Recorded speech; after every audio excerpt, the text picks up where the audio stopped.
tyd gesin word teenoor U. Hoe groot is U naam? Ons kan net juig. Ons kyk na U almag, U grootheid, U ontferming, U liefde, U genade, U soewereiniteit. Maar is geen ander nie. Dis U en is U alleen. En dit laat ons in verwondering. Dit laat ons juig. Dit laat ons uitroep na U, Here. En mag vandag ons harte in besonder uitroep na U.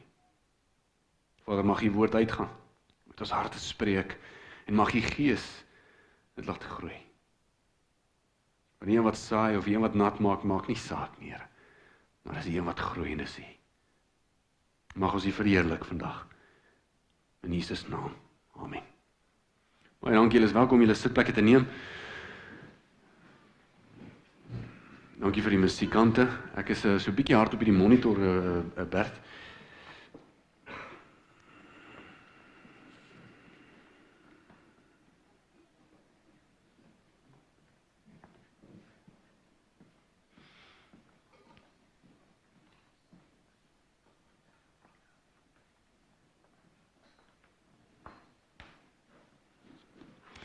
Daar is hy.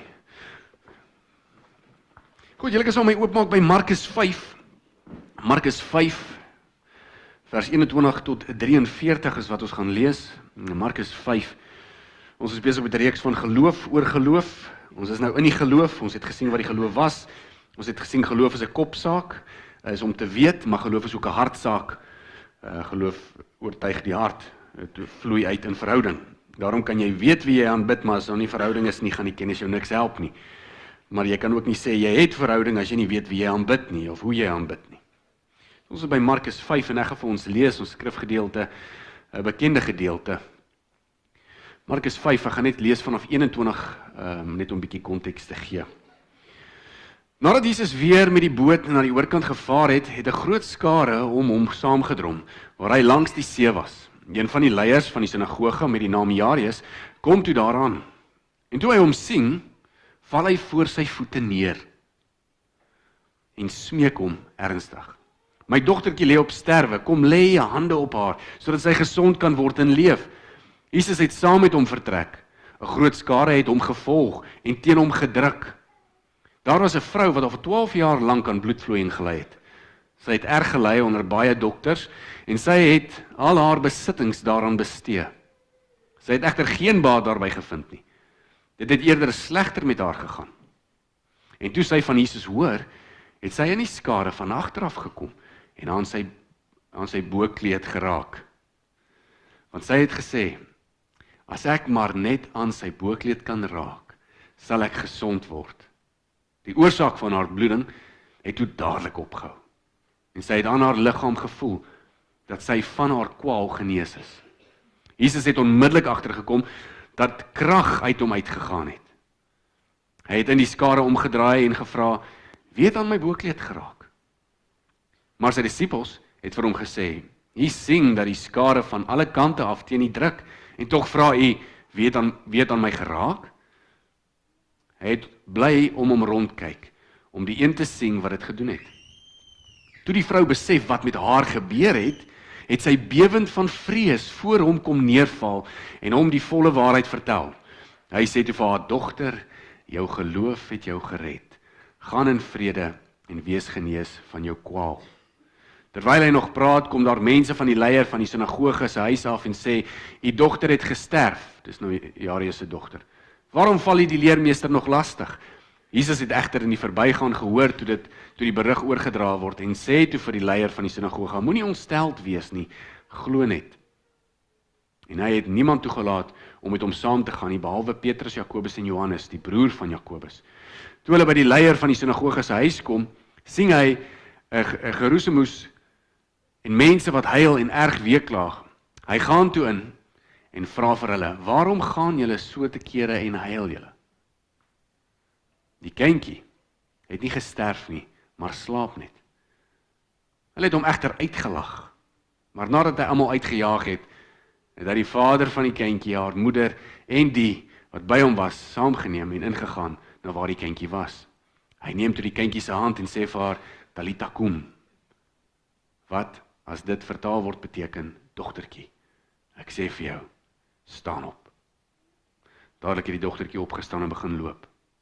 Sy was 12 jaar oud. Hulle was stom van verbasing. Hy het hulle streng opdrag gegee dat niemand dit moes weet nie en gesê dat hulle vir haar iets te ete moes gee.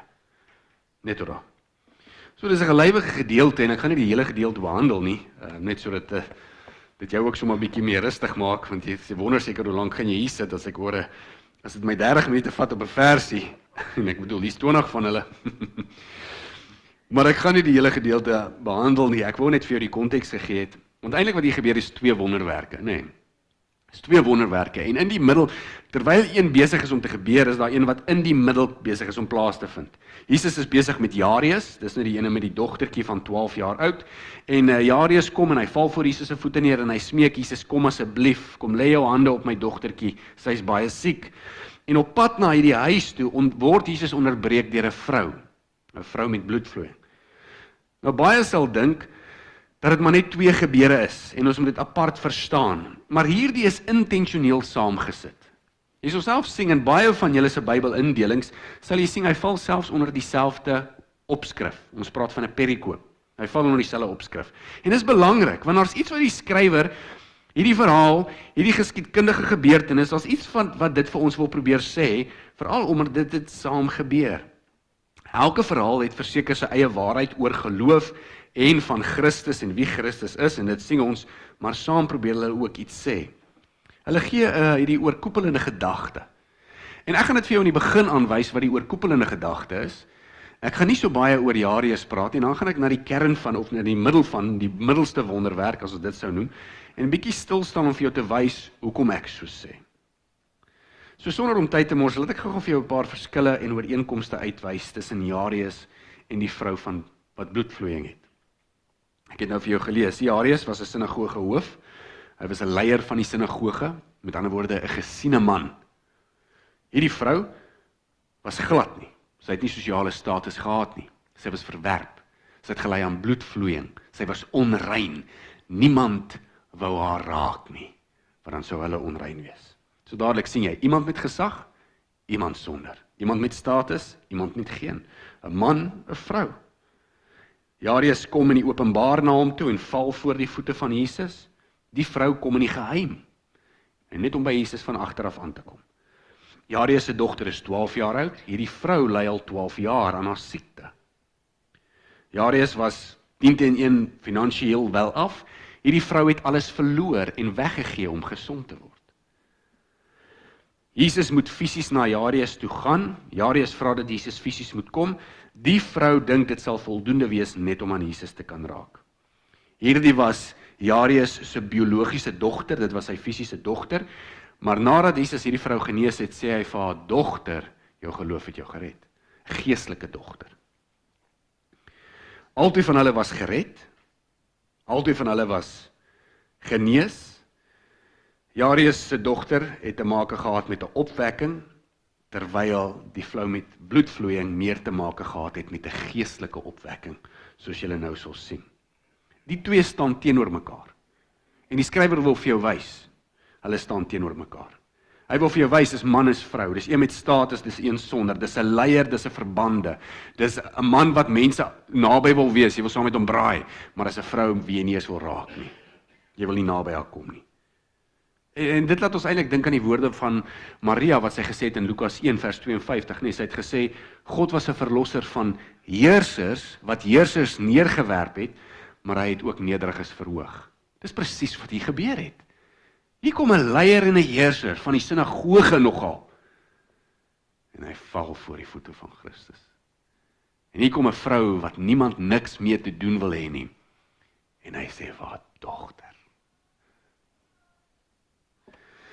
En dit is intentioneel, want dit wil vir jou iets wys. Dit wil vir jou wys dat geloof is nie gekoppel aan status nie. Jesus kom nie vir die president of vir die koning nie. Jesus kom vir die wie na hom toe kom, ten spyte van jou status. Dis goeie nuus. Want met ander woorde, jy hoef jouself nie eers in 'n posisie in te werk om by Jesus uit te kom nie. Geloof is nie gekoppel aan status nie. Geloof is nie gekoppel aan geld nie. Die vrou het niks, die man het alles. Geloof is nie gekoppel aan posisie nie. Hy was 'n gesiene man. Hierdie vrou was van die samelewing wou niks met haar gedoen het nie. Ons sien in albei van hierdie gesien, ryk, onrein, arm, albei van hulle het voor die voete van Christus geval. En ons sien dat geloof eintlik maar net kom in afhanklikheid. Hulle status, hulle posisie, hulle sosiale kringe, hulle geld het niks beteken en niks bygedra tot hulle redding nie. Dit is belangrik. Dit is belangrik vir ons om te weet. Dit is belangrik vir die kerk om te weet. Want die kerk moenie kom by 'n plek waar ons die ouens met baie geld ophef nie. Inteendeel, as jy 'n bietjie gaan kyk na Jakobus, dan sê hy, wat as iemand inkom en sy klere lyk vervalle en jy sê, en hy's honger en jy sê, broer, ek hoop jy kry wat jy wil hê. Hy sê nee. Moenie vooroordelend wees nie. En dit is wat hy wys. Geloof kom eintlik maar net in afhanklikheid. En dit kom in afhanklikheid na die voete van Christus. Geloof ontmoet die krag van God in Jesus. Selfs al is jy mismoedig, selfs al is jy raadop, selfs al is jy arm, selfs al het jy geld, selfs al voel jy het nie hoop nie. Geloof ontmoet Christus. Dis wat hy doen. En selfs as jy gaan kyk, dit was nou die man en die vrou se reaksie, maar selfs as jy gaan kyk na die mense se reaksie ook rondom dit. En ek wil jou dalk bietjie uitnooi om dalk bietjie Markus 5 net bietjie voor dit en na dit te gaan lees, dalk die hele hoofstuk te gaan lees by die huis. Dit sal vir jou goed wees en dit sal vir jou ryk wees en dan kan jy bietjie sien die mense met wie hy te doen gehad het. Maar net voor hierdie insident het Jesus gekom by 'n man wat demone in hom gehad het. Onthou hulle die man toe praat met die man toe sê vir die demoon, wat is jou naam? Toe sê die demoon sy naam is Legion, Legion. Met ander woorde, daar's baie. En toe bewe hy die demone, toe sê die demone, asseblief, wat wil jy met ons maak, o heilige van God? Toe herken die demone dat dit Christus is. En toe sê hulle, asseblief, stuur ons daar in die varke in. So hulle daar in die varke in, en daar begin ons spek maak. Toe hardloop die vark, al die varke is dood, hoor, moenie worry nie, jou bykin is veilig. Toe hardloop hulle daar in die see in. En hulle hardloop in die see in, en daar was 2000 varke wat dood is. 2000. Nee. En toe kom die mense daaraan, net nadat dit gebeur het. Die boere, die mense wie se varke dit is, en hulle smeek Jesus om weg te gaan. Vers 17, gaan lees, hoofstuk 5 vers 17, lees letterlik, hulle smeek Jesus om weg te gaan. Hoekom? Want ek het nou net 2000 varke verloor. Maar daar is 'n man wat net bevry is. Vir 'n boer, nie goeie nuus nie. Vir die man goeie nuus, en hulle sê Jesus gaan. In die volgende vers klim Jesus toe in 'n boot. En net soos hy in die boot klim, die einste man wie Jesus nou net bevry het van die varke, smeek toe vir Jesus om te bly. Hier sien jy, hier is die boere, hulle smeek Jesus om te gaan. Hier is die man wat net bevry is, en hy smeek Jesus om te bly. En Jesus sê, hy kan nie bly nie, maar Jesus sê, gaan na jou huis toe. Hy sê, jy is vry, jy is skoon, jy is rein, en hy gaan. En toe kom ons by Jairus, en Jairus smeek Jesus om saam met hom te kom, na sy dogtertjie toe. Jairus gaan toe, saam met sy dogtertjie toe. En Jesus sê, toe sy slaap, en toe Jesus sê, sy slaap, toe lag die mense. Hulle lag. Hulle lag vir Jesus. En dit is vir my 'n vreemde ding, want die mense is besig om te huil oor die dogtertjie. En hier kom Jesus en hy sê, sy slaap net. En in die middel van dit word hulle hele treur vertoning seker maar onderbreek en hulle vind dit baie snaaks. En net direk na hierdie gebeurtenis waar Jesus die dogtertjie gesond gemaak het of uit die doodheid opgewek het, toe gaan Jesus na sy tuisdorp toe. En toe hy by sy tuisdorp kom, toe sê hy daai bekende woorde, 'n profeet word nie erken in sy eie tuiste nie, sy eie dorp nie. En toe sê die skrif, die mense neem aanstoot. So dis wat Markus besig is om te doen, net in een hoofstuk. Wys hy vir jou, mense smeek Jesus om te bly, mense smeek vir Jesus om te gaan. Mense smeek Jesus om te kom, mense lag Jesus uit. Mense neem aanstoot en mense verwelkom. Dit is asof hierdie hoofstuk jou wil wys hoe mense reageer teenoor Jesus. Hoe reageer jy? Hoe reageer jy teenoor Christus? Dink 'n bietjie daaroor. Ek dink 'n goeie introspeksie is baie belangrik hierso. Is ons reaksie teenoor Christus een wat net op 'n Sondag plaasvind, of is ons reaksie teenoor Christus tot in die wese van my siel? Hoe reageer jy teenoor Christus? Het jy 'n tydelike reaksie? Het jy 'n volharde reaksie? Of het jy, as ek net met die dominee praat, dan praat ek oor Jesus?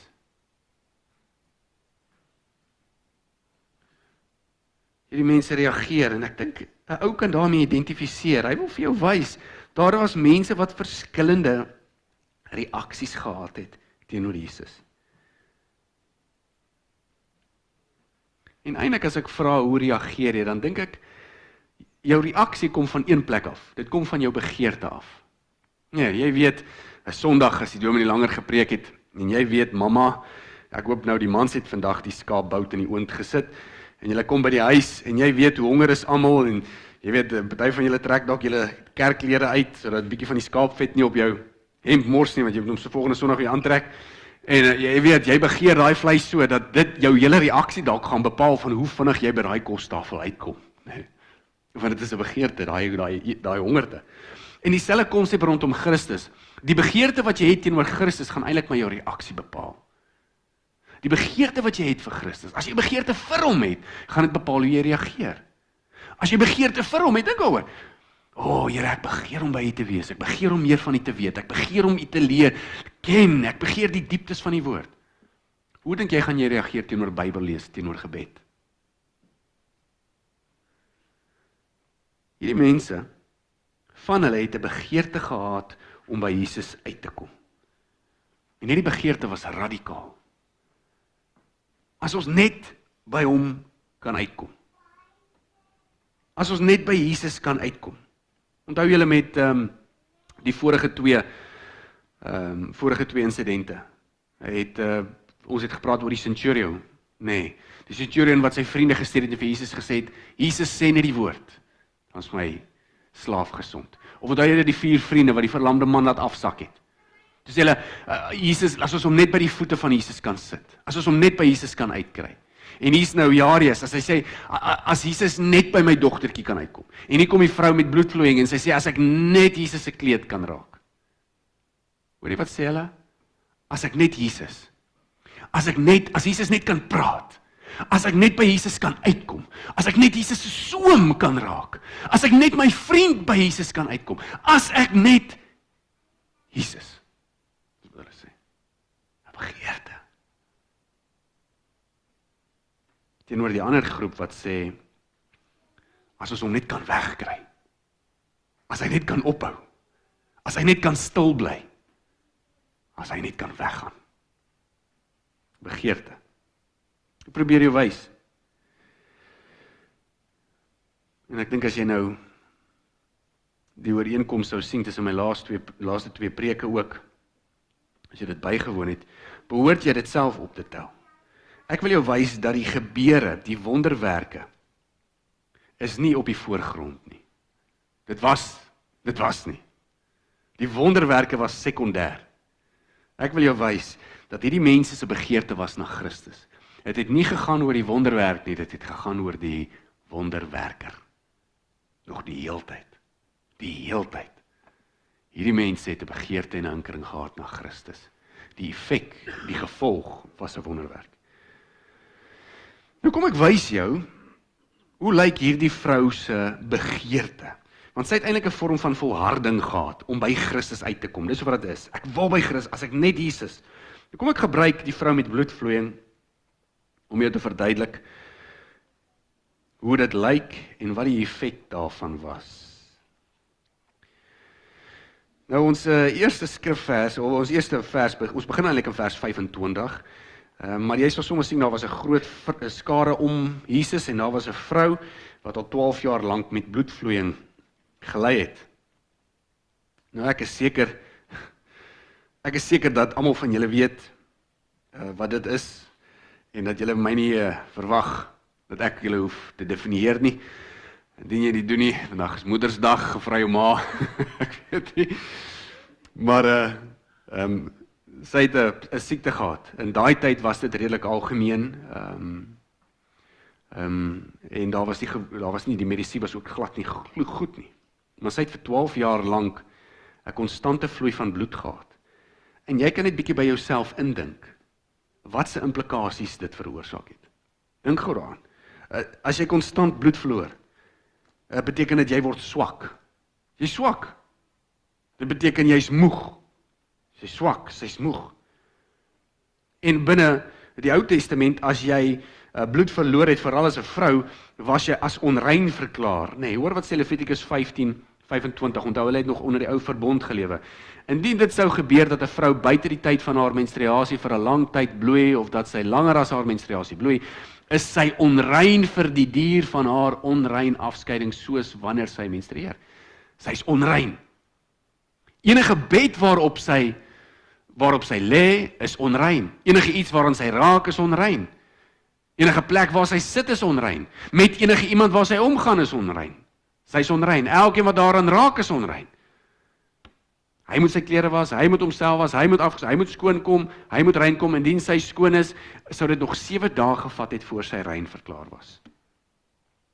Hierdie vrou was onrein vir 12 jaar. 12 jaar lank. Volgens die wet. En enige iemand wat aan haar geraak het, het onrein geword. Sy het kontak met niemand gehad nie. Nie vriende nie, nie 'n man nie. As sy 'n man sou gehad het, was die kans goed dat die man haar kon skei, omdat sy nie vir hom kinders kon gee nie. Maar as die man by haar gebly het, en hy was 'n goeie man, dan kon sy hom nie raak nie. Haar kinders, as daar kinders sou was, hulle kon haar nie raak nie. Sy was geïsoleer. Sy was geïsoleer van die samelewing, sy was geïsoleer van haar familie, en indien haar gesin was, van haar gesin. Sy was geïsoleer selfs van God. Sy kon nie in die sinagoge ingaan nie. Sy kon nie gaan luister hoe die woord gelees was nie. Sy mag nie, want sy's onrein. Dink gou by jouself. Jy's moeg, jy's swak, jy het geen vriende nie, jy het geen familie nie, en dit voel vir jou, jy het geen God nie. Daar is niks hulp vir jou nie. Jy is alleen en dit gaan so vir 12 jaar lank. Hierdie siekte het letterlik elke area van haar lewe beïnvloed. Elke area. En asof dit nie nog erg genoeg was nie, het sy so al haar besittings en geld spandeer net om gesond te word. Sy was desperaat. In 10 vers 26 sê nog, ons het gelei onder dokters. En soos ek gesê, die medisyne was glad nie goed nie. Baie keer sal jy na 'n dokter toe gaan, ek weet julle weet wat dit beteken. Jy gaan na 'n dokter toe en dan spandeer jy al die geld, en dan 'n opvolg, en dan weer 'n besoek, en dan dit, en dan 'n tweede opinie, en dan kom jy weer terug na 'n paar maande, en na 'n hele paar dollar, en dan sit jy net weer presies in dieselfde posisie waar jy was, nee. Ja, dis die geval. Weet jy wat het baie van die dokters voorgeskryf? Hulle het vir haar gesê, dit was die algemene praktyk, dit was baie bygelowig. Jy moet 'n volstruiseier vat, en dan moet jy hom in 'n linnesak sit. In 'n linnesak sit, om 'n voorskootjie. En dan moet jy, in somer moet jy met hom loop. En dan in winter moet jy 'n volstruiseier vat, en jy moet hom in die vuur gooi, en hy moet as word, en moet jy daai as vat, en dan sit jy daai as in 'n katoensak vir winter, en dan loop jy so deur winter. Dan gaan jy genees word. Ander, ek wil nie, dit is nou nie 'n boereraad nie, maar 'n ander bygelowige raad, is dat hulle gars, dit is nou Bali, nee, daai goed waarvan hulle bier maak, Bali, gars, as 'n donkie gars geëet het, dan moes jy in sy mis gaan krap, en jy moes 'n balletjie gars kry, en jy moes daai gars vat, en jy moes dit ronddra, en uit daai donkie mis, jy moes dit ronddra, en dan gaan dit een of ander iets doen aan jou. Ander het gesê, jy moet wyn vat, en jy moet dit meng met eie, en dan moet jy dit drink, en dan gaan jy gesond word. Dis wat die dokters vir haar sê. Hierdie vrou raak 'n verteenwoordiger van iemand wat haarself nie kan help nie. Sy raak 'n verteenwoordiger van niemand anders wat haar kan help nie. Sy kan haarself nie help nie, niemand kan haar nie help nie. Dit is 'n vrou wat haarself nie kan red nie, en niemand anders kan haar red nie. Maar toe hoor sy van Jesus. Sy hoor van Jesus. En as die vrou enigsins Nou onthou net, as hy enigstens as iemand aan iemand gevat het, selfs aan hulle klere sou raak, was daai persoon ook onrein. En hier sy hoor van Jesus en sy probeer deur hierdie groot skare deurdruk om by Jesus uit te kom. En sy moes aan baie mense gevat het. Sy moes. Sy was eintlik nie eens veronderstel om in daai groep te wees nie. Sy kon moeilikheid gekry het. Maar sy druk deur die groep mense om aan Jesus te vat. En sy sê toe, dis haar gedagte, sy sê, want as ek maar net aan sy boekleed kan raak, sal ek gesond word. As ek maar net aan sy boekleed kan raak. En dit wat sy hier sê, is eintlik 'n gebaar van haar geloof. Dis 'n gebaar van haar geloof. Dit is presies wat ek in die begin gesê het. As ek maar net Jesus. Dis wat sy sê. As ek maar net by Jesus. Lukas sê dit interessant, hierdie verhaal word herhaal in Lukas, en Lukas sê dat as hy maar net die soem van sy klere kan raak. En soem beklemtoon die punt, die verste punt, die laaste deel, die kleinste deel. As hy maar net daar kan raak, dan sal sy gesond word. Nou haar geloof was groot. Dit was groot, maar dit was ook klein. En dit is wat dit so interessant maak. Haar geloof was groot, maar haar geloof was ook klein. Want dit het min gevat, want sy het gesê, ek wil net die punt raak, as ek net die punt raak, as ek net by daai puntjie kan uitkom. Dis maar klein. Maar terselfdertyd het sy geweet, die puntjie is genoeg. So dis klein, maar dis tog groot. Dink aan. Dit is asof jy kan sê dat die kleinste deel van Christus is genoeg vir die grootste wonderwerk in jou lewe. Wow.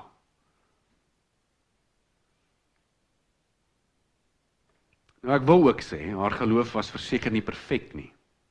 Want sy het gedink sy moet aan die soem raak, nee. En daai tyd was dit 'n tipe van 'n bygeloof ook, as jy aan die klere raak, dan kan jy een of ander genesing kry. Ek weet nou nog, ek het die voorreg gehad om daar by die Vatikaan te wees een keer, dit is nou daar in Rome, is daar waar die Pope is, die paus, en daarso waar hulle nou vir Saint Pieter, vir Petrus nou sy graf blykbaar is, en daar's nou 'n hele ding daaroor, maar waar hy nou lê, sê hulle hy lê nou sy lijk lê daar, is daar 'n groot brons standbeeld ook van hom opgerig, van Saint Petrus. En dan die mense wat daar deurkom, die toergidse wat jou deurvat, dan gaan jy sien sy linkervoet lyk anders as sy regtervoet ten opsigte van die kleur, want hy linkervoet is al blink gevryf. En hulle glo dat as jy aan die linkervoet vat van Petrus, dan gaan jy een of ander seën kry oor jou lewe. Almal vryf. Ek kan nie onthou wat ek gevryf het nie. Maar hy het die saak gemaak nie. Ek weet ook verder in Rome spesifiek, dit wys jou net die invloed van waaraf dit kom, was daar 'n bosvark. Hulle het seker 'n ander naam vir hom gehad. Bosvark, hy lyk maar baie soos die vlakvark, nee. Maar hy sit so, maar ook 'n bronsstandbeeld, seker net so hoog, en hy sit net daarso. En jy sien sy snoet is sommer so skoon gevryf. Die hele vark is vuil, maar daai snoet. En as jy nou daar vryf, dan kry jy nou een of ander seën. 'n Bygeloof.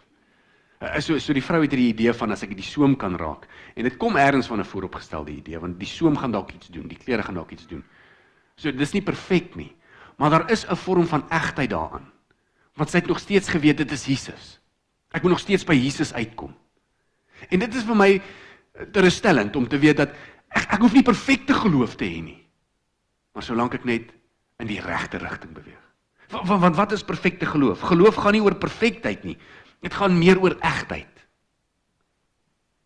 Egtheid. Nie oor perfektheid nie.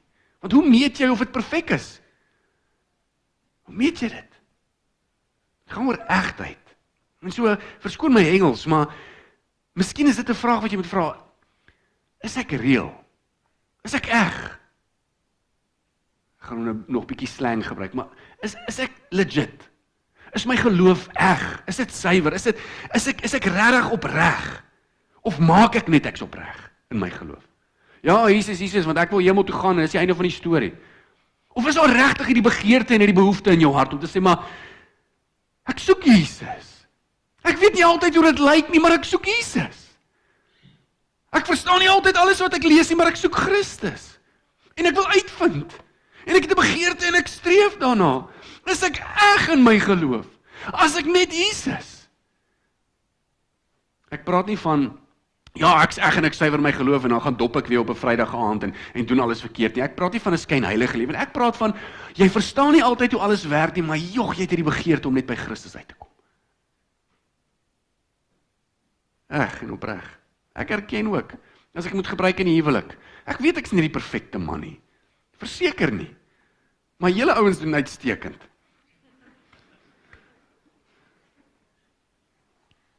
Jy weet, kan by julle leer. Ek weet, Here, ons almal, ons doen hierdie goed wat baie keer jou vrou ontstel. En jy sê ja. En baie keer is dit raar, dis nie intentioneel nie. Dis nie intentioneel nie. En jy voel, wat het ek nou weer gedoen, of wat het ek nou weer gesê, of baie keer, as jy TV kyk en jou vrou sê vir jou iets, en jy luister net nie.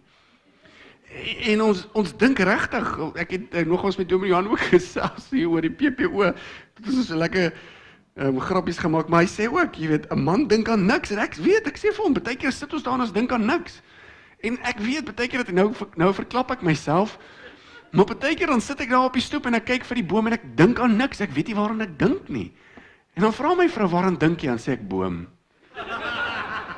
ek dink aan die boom, want as ek gaan sê niks, dan verstaan hulle dit nie. Hulle verstaan dit nie. So sê ek nie die eerste ding waarna ek sien. Maar ek sê vir jou, ek is nie perfek in dit nie. Ek is nie perfek in hierdie verhouding nie. En dis moeilik, niemand het my geleer nie. Maar baie keer wing ek dit, of baie keer, en selfs met ouerskap. Maar ja, ek het 'n begeerte om so te wees vir haar. En ek het 'n begeerte om 'n goeie pa te wees. Sê dat dit nie gaan oor perfektheid nie, maar dit gaan oor begeerte. En dis dieselfde teenoor God. Ek sê, Here, ek maak baie keer droog, ek wil nie, Here, dit is reg. Jy moet vir jouself sê jy wil nie. En jy moet spyt wees daaroor. Jy moet berou hê daaroor, want as dit jou nie pla nie, is daar moeilikheid. Maar jy sê dan, Here, ek het hierdie begeerte. Hierdie begeerte. En dan kom die Here en hy sê, my kind, ek sien jou hart. Die suiwer hart. Ek ontferm myself oor jou. So is jou geloof eg, en dis wat ek iets sien van hierdie vrou.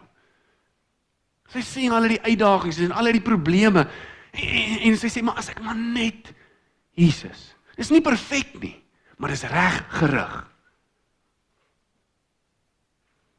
En sy raak toe aan sy soem. En die oorsaak van haar bloeding het toe dadelik opgehou. En sy het aan haar liggaam gevoel dat sy van haar kwaal genees is. Nou jy sal dink, en dit is iets wat jy dalk moet sê, dat hierdie vrou wat onrein is, en dis 'n goeie vraag, is gewoonlik 'n vraag wat 'n tiener vra, en omdat sy onrein is, en sy aan almal gevat het wat onrein, dan ook onrein sou maak, as sy aan Jesus dan raak, sou dit dan nie Jesus onrein maak nie? Dis 'n goeie vraag. En die antwoord is nee. Nee. Want presies die teenoorgestelde het gebeur. In plaas van dat sy vir Christus onrein maak, het Christus haar rein gemaak. Christus se heiligheid het oorgespoel na haar. Sy was onheilig, sy raak aan die heilige, en die heiligheid spoel oor na haar. Daar is niks van ons sonde wat Christus onrein maak nie. Ons Christus is heilig, hy bly heilig, hy's vlekloos, die skrif sê die vleklose lam. Maar Jesus se krag het na haar gevloei, en hy maak haar rein. En dis interessant, hier is 'n interessante ding wat gebeur. Jesus het toe onmiddellik agtergekom, dat krag uit hom gegaan het. Daar gaan krag. Dit was nie 'n kwessie van, nou is ek swakker nie, hy het iets ervaar.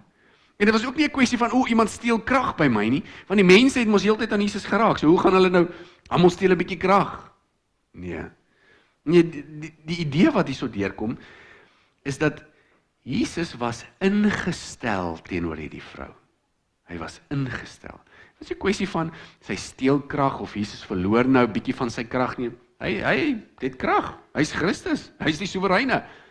Maar die feit dat hy dit agtergekom het, is wat beklemtoon word. Hy was ingestel teenoor hierdie vrou. Ja, dit is 'n mooi gedagte. Dit is 'n mooi gedagte om te dink dat Christus ingestel is. En verbeel jou gou nee, want hier stop alles. Almal stop nou. Hier raak die vrou, Jesus voel krag, hy stop, hy sê, weet aan my gevat. Hierdie hele groep mense, Jarius ook, almal stop. Maar kan julle onthou waartoe Jesus op pad is? Jairus se dogtertjie lê op sterwe.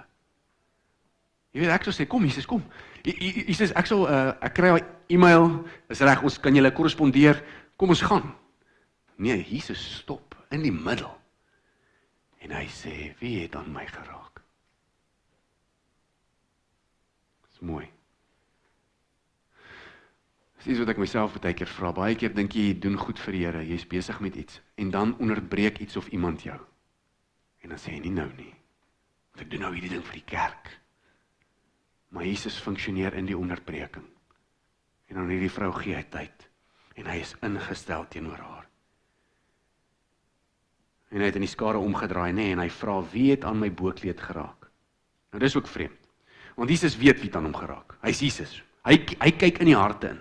Nee, het geweet. Hy het in daai skrifkenners harte gekyk toe daai 4 vriende afgesak het. Toe sit daar skrifkenners, toe sê Jesus, ek weet wat julle dink. Nou hoe kan Jesus weet wat ouens dink en wat in ouens harte aangaan? Hoe kan hy nie weet wie het aan hom geraak nie? Nee. Maar die idee wat Jesus doen is, hy vra nie om uit te vind nie, hy probeer nie inligting kry nie, hy weet wie dit is. Hy vra die vraag om hierdie vrou uit te bring, om haar na vore te bring, sodat sy kan uitpraat, uitroep, sodat sy kan kom en bely. Want dink aan, as dit net gegaan het oor die wonderwerk, Jesus kon aangehou loop het, die vrou kon gekom het en geraak het, en sy is genees, Jesus weet sy is genees, en hy sê, Sjap, daar is nog een gesond vir die boeke, daar gaan hy. Dit het nie gegaan oor die wonderwerkie.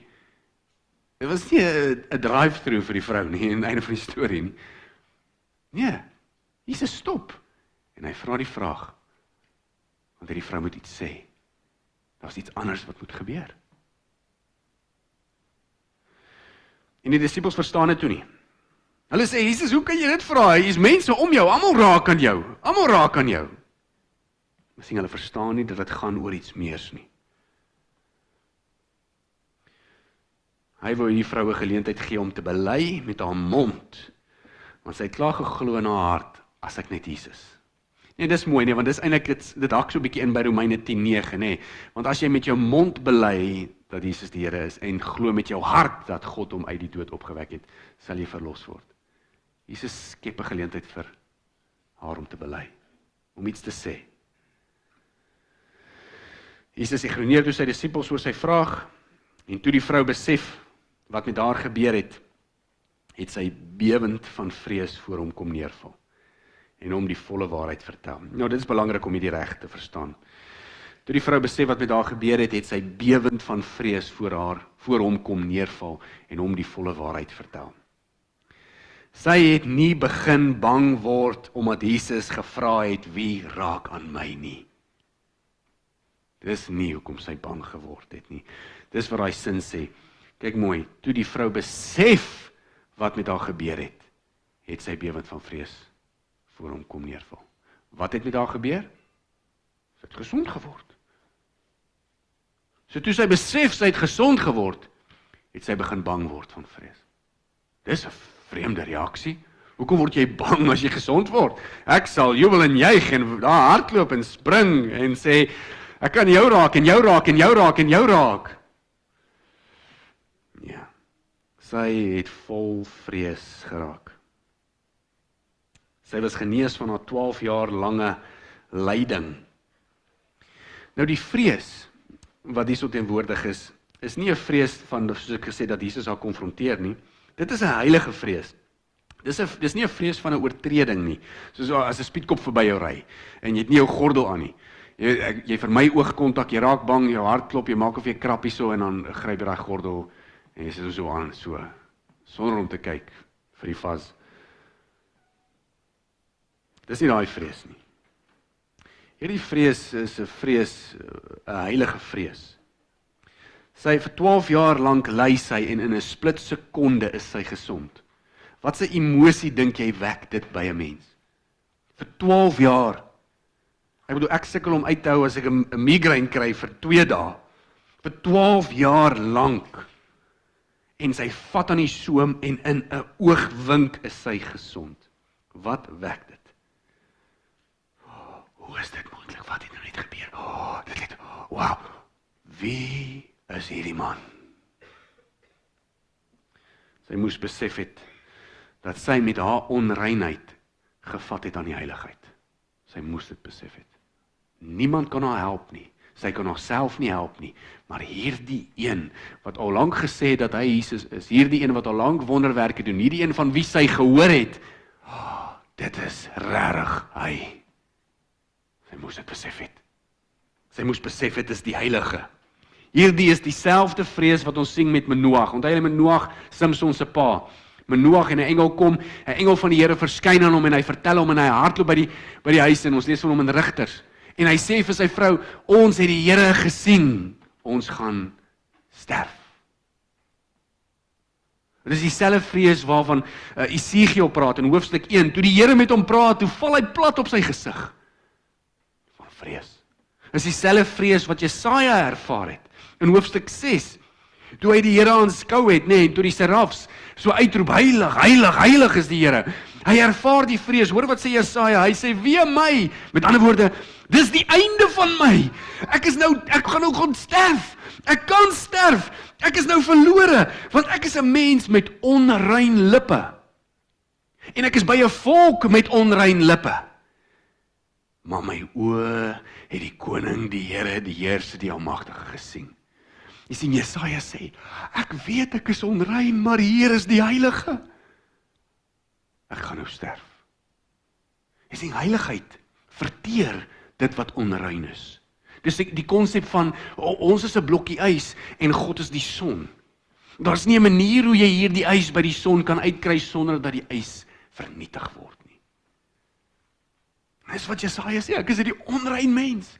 En hier kom die vrou en sy sê die onrein vrou. En sy sê, maar ek het aan hom geraak, ag nee, ek het aan hom geraak, wat gaan gebeur? Sy kry 'n vrees. Onthou julle net, as jy eintlik Markus 4 ook gaan lees, miskien moet jy by die huis Markus 4 en hoofstuk 5 gaan lees, maar in Markus 4 gebeur presies dieselfde. Die disippels klim in die bootjie met Jesus en Jesus gaan af en hy gaan slaap. Onthou julle, toe steek daar 'n groot storm op. En soos die storm opsteek, toe raak die disippels bang en hulle raak bang en hulle gaan toe na Jesus toe en sê, Jesus, gee nie om dat ons gaan sterf nie. En Jesus sê vir hulle, julle ongelowiges, en hy staan op en hy spreek die wind aan en hy spreek die see aan, skerp aan, sê dit, en dit raak stil. En dit is interessant, die skrif sê, toe hy dit gedoen het, toe raak die disippels bang. Dit is vreemd. Hoe raak jy bang? Die storm het nou net gaan bedaar. Maar is 'n groter vrees. Hulle het besef wie's in die boot. Wie is hierdie man? Hierdie vrou kom en sê, wie het ek sopas aangeraak?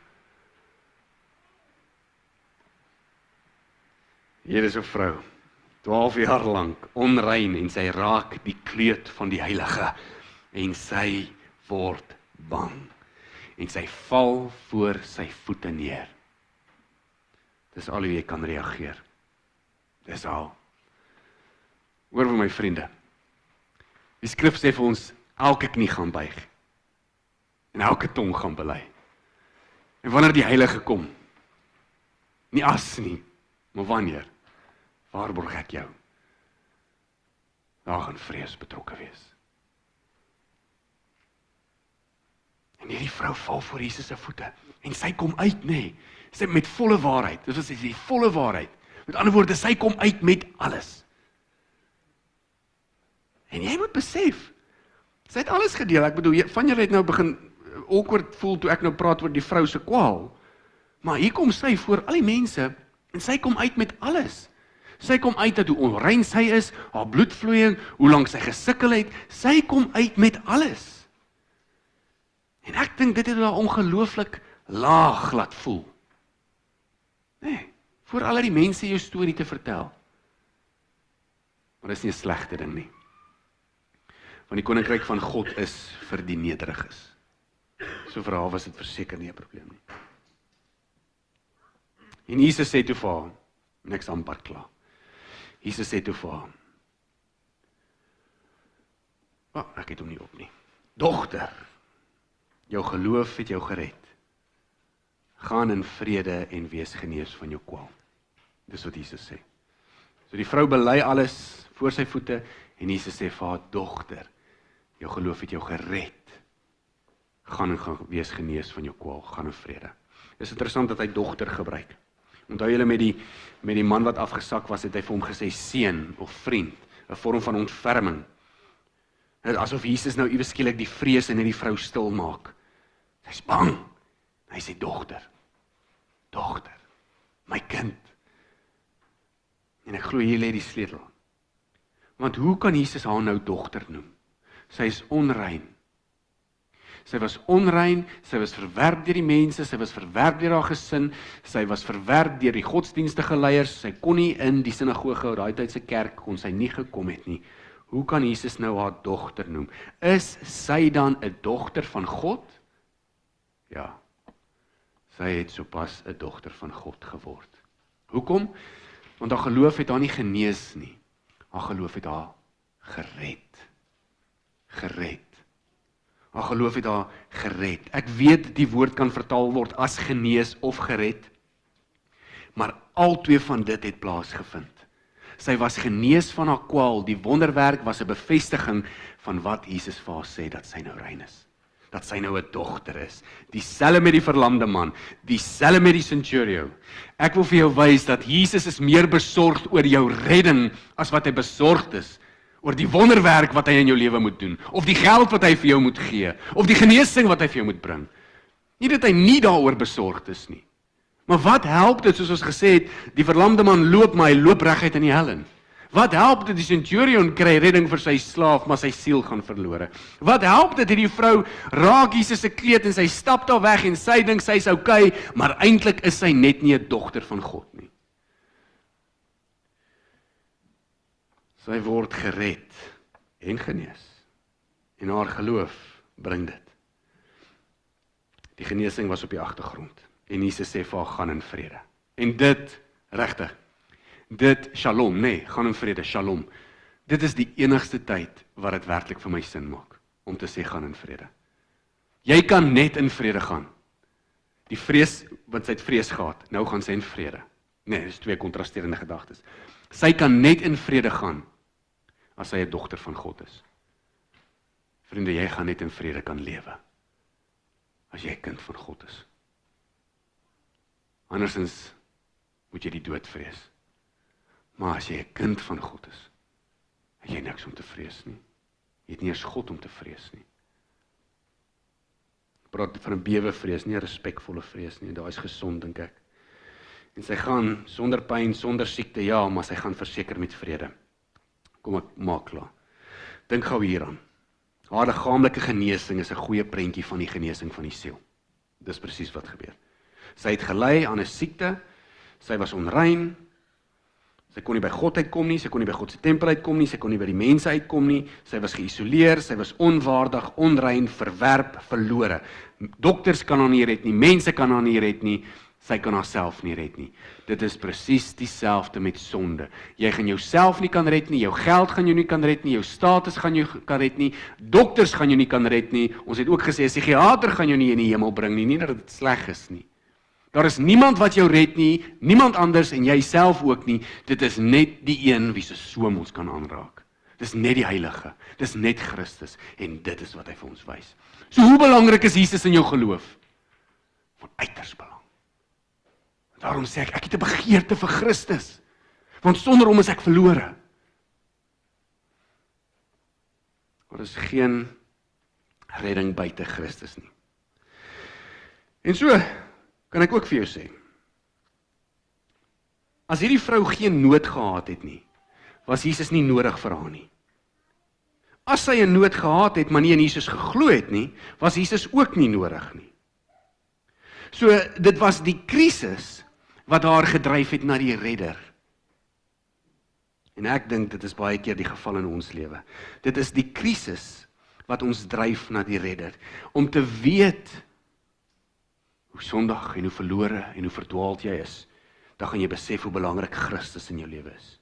Want Christus werk nie net hier met jou nie, maar hy werk met jou siel. En ons krisis is soms die enigste of die einste ding wat ons dryf na Christus toe. En daarom sit jy hoop op hom. So my gebed is soos die een groep mense. My gebed is dat ons Jesus sal smeek smeek om meer te word in ons lewens. Dat ons Jesus sou smeek om te bly. Dat ons Jesus sou smeek om saam met ons te kom. My gebed is dat ons werklik soveel moeite doen en volhard net om by Jesus uit te kom. Want dis die tema, nee, geloof volhard op by Jesus. Kom ek sit af met die verhaal aan se klaar. Was 'n man, Charles Blondin, julle het seker dit al gehoor. Hy het die Niagara Falls, die watervalle, het hy oorgesteek met daai balanseerlat, dan loop hy mos so op 'n tou. Die Niagara Falls, groot, hoë watervalle.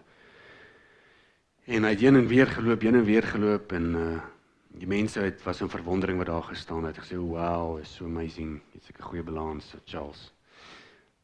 En Charles doen toe iets, en hy sê, toe glo julle, sê vir die skare, dat ek 'n man in 'n krywa oor hierdie tou kan stoot, soontoe en terug, oor hierdie watervalle. En die hele gehoor, die skare skree uit, ja, ja, wys ons glo, en almal wat dit sien, ons glo. En hy sê toe, goed, wie sal inklim? En daar is stilte. En na ruk het iemand ingeklim en hy die man oorgestoot en hy teruggebring. Maar hierdie is eintlik die ideale voorbeeld. Jy sien mense was om Jesus, en jy sien hoe mense aan Jesus raak, maar jy sien een vrou was bereid om haar hoop in Jesus te sit. Dis die verskil. Hierdie mense raak Jesus, maar hoekom het hierdie vrou iets gekry? Want sy het haar hoop en haar vertroue in hom gesit. En dis die verskil tussen geloof wat goed oor Jesus glo en geloof wat volhard na Jesus. Mag jou geloof volhard na Christus. Kom ons bid. Hemelse Here Vader, dankie vir die woord vandag, en my gebed is dat hierdie werklik soveel in ons lewens sal inspreek. Dankie vir die waarheid. Jy is goed, Here. Jy is oneindig goed. Daar is niemand soos U nie. O Here, ons het 'n vrees vir U, want ons weet U is die Heilige. Maar terselfdertyd noem U ons seuns en dogters van U. Dankie daarvoor, Vader. Dankie dat ons by Christus kan uitkom. Ja, Here, ons is onperfek, maar ons het 'n begeerte vir U. Laat hierdie begeerte groei in die harte wat U voor my sit. In Jesus naam. Amen. Vriende, ons gaan 'n laaste liedjie sing en dan gaan ons lekker koffie en tee en koekies eet. Koffie, tee drink en koekies eet.